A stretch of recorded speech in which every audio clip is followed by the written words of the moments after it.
Okay. So Joy Ann Reid had a good show. Mm-hmm. And Read out.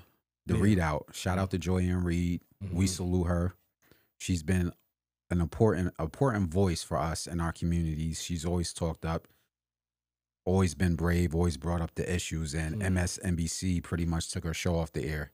And there's been a lot of uproar within our communities saying, yo, we have to have Joy Ann Reid back. And I definitely agree.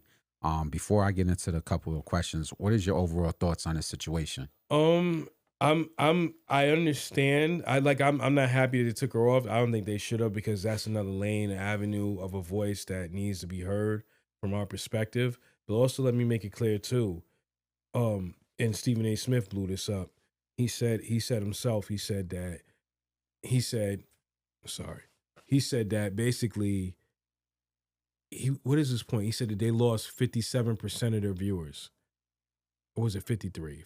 She lost 53% of her viewers. She, or did the network for other reasons? The network did. How did they contribute that to her? Because her show lost 53% of viewership. So for them to pay the bills, if 53% of your viewership is gone, sponsors are not, and people, all those advertisers are not going to want to rock with you, because at the end of the day, it's not panning out. It's not going to work. So to make a long story short, it's business. So I don't agree with it, but it's business. And they said that her viewership was going down when the whole Trump thing was going on, before during the election, and then it got worse after the election. We know why.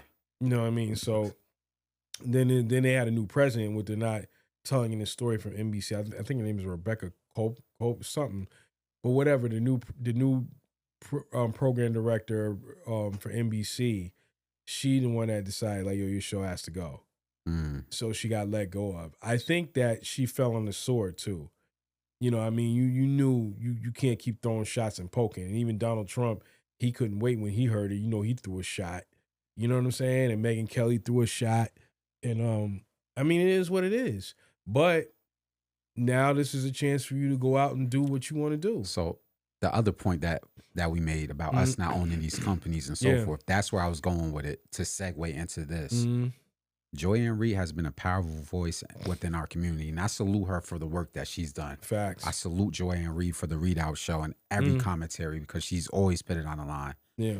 She has a large enough following to brand herself and to do what Roland Martin and others are doing, which is have your own media platform. Yes. You don't, like, I tune into Roland Martin all the time just to support Roland Martin. You don't think people would do that to Joy Ann Reid? Yeah. To Joy Reid? Yeah, yes, they would. They would, most definitely. I think so. I just, you know what I mean? I think she's going to have to go out there on a limb. You know what I mean? Right now, Joy Ann Reid on her Instagram page alone has 1.1 million followers. Not 100,000, 1.1 million followers. There's some countries that don't even have that many people. You have that many followers following you. You can easily start up your own network. Or maybe, why don't you team up with a Roland Martin? Yeah. How crazy would that be to see Roland Martin and Joy Ann Reid teaming up and doing back-to-back shows and merging their entities and companies together?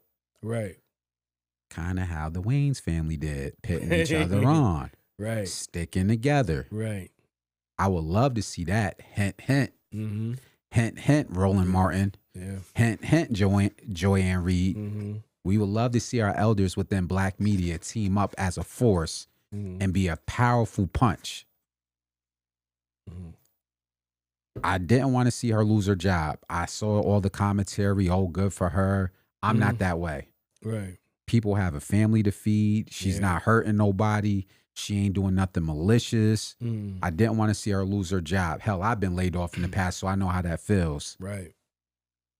But if there's ever a time right now with your 1.1 million followers and your fan base and your social capital to team up with other Black medias and create a network, it would be now. Facts.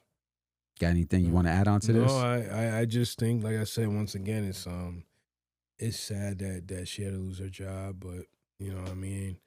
It is what it is. But there's a silver lining in this. I think, like you said, like we'll get with Roland Martin and maybe, you know, do it that way. And let me be clear, just in case somebody says, because I know there'll be commentary, oh, she don't need a Roland Martin. Guys, I'm not doing the man versus woman thing on this. I'm just talking about us teaming up as a community. Right. Just imagine pitting Roland Martin network and his following with her following. Right. It would be insane media-wise. So before y'all think I'm trying to say she needs Roland Martin, no, I understand she doesn't need Roland Martin. I understand she can do it by herself as a black woman. But I'm saying for us to be like, as we talked about in the beginning of the podcast, to be like the Wayans family. Correct. To stick together and pit each other on. Right. So I want to also give some game to us. And by us, I mean the other members of Black media. Right. I'm not just talking about the guys at the top with 100 million followers. I'm talking about the little cats. Right. I'm talking about that journalist out in Connecticut trying to get a media credential to cover UConn. I'm talking about the person over there trying to start a YouTube channel. Yeah. If we're going to talk about Black media needs to win, then it has to be all of us. Not just the 3 people at the top that got 100,000 or 100 million followers. Right. All of us have to win.